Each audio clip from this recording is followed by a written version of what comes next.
A seriously wounded Ukrainian soldier remained in a forest plantation.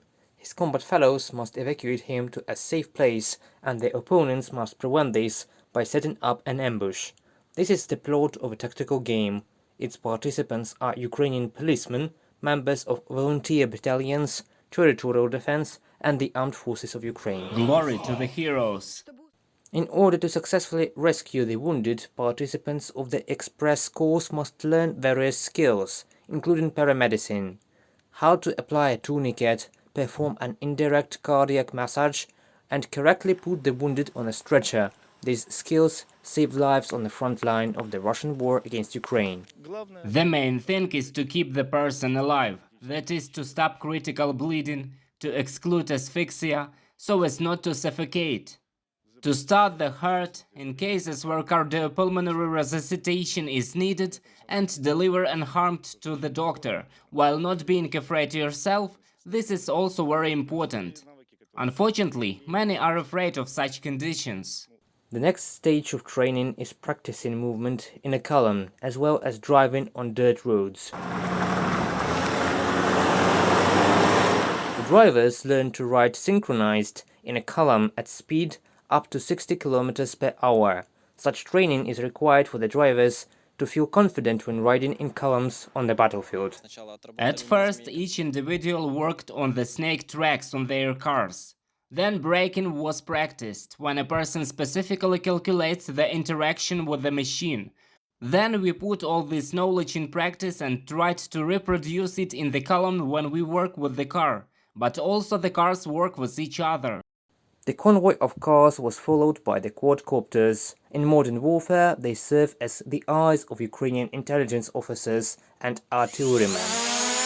Many participants in the express course already had piloting experience. Some of them piloted drones on the front line, but Anastasia managed to hold the bird for the first time. That is how affectionately the military calls drones.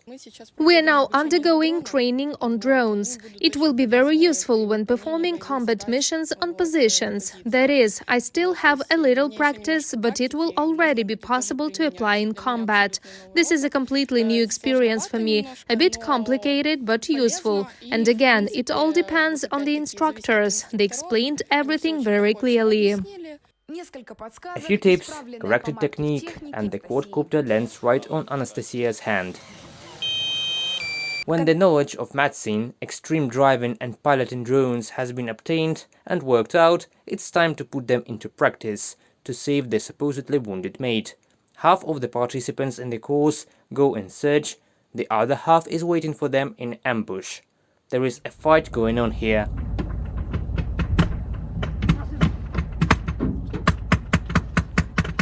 The enemy attack was repulsed, the wounded were evacuated, first aid provided. The trainees have only forgotten this time to get a pen out of the pocket before applying the tourniquet. Everyone can take this express course for free. It is for everyone who can benefit from such experience in combat. Various businesses united into our public organization, which previously provided these services and this knowledge to the civilian population in a day. But the war made its own adjustments, and the businesses were reorganized. They somehow help and share their knowledge. We, along with various businesses entities, came together in one public organization, and for the same time we are holding a course that brings together all of these skills, so that the guys can practice and take it to the next level. The organizers plan to make the intensive course even more accessible. Soon, Ukrainian defenders will be able to practice in several regions of Ukraine. Reported by Pavlo Štermach, Valeria Nikipilova, UATV News.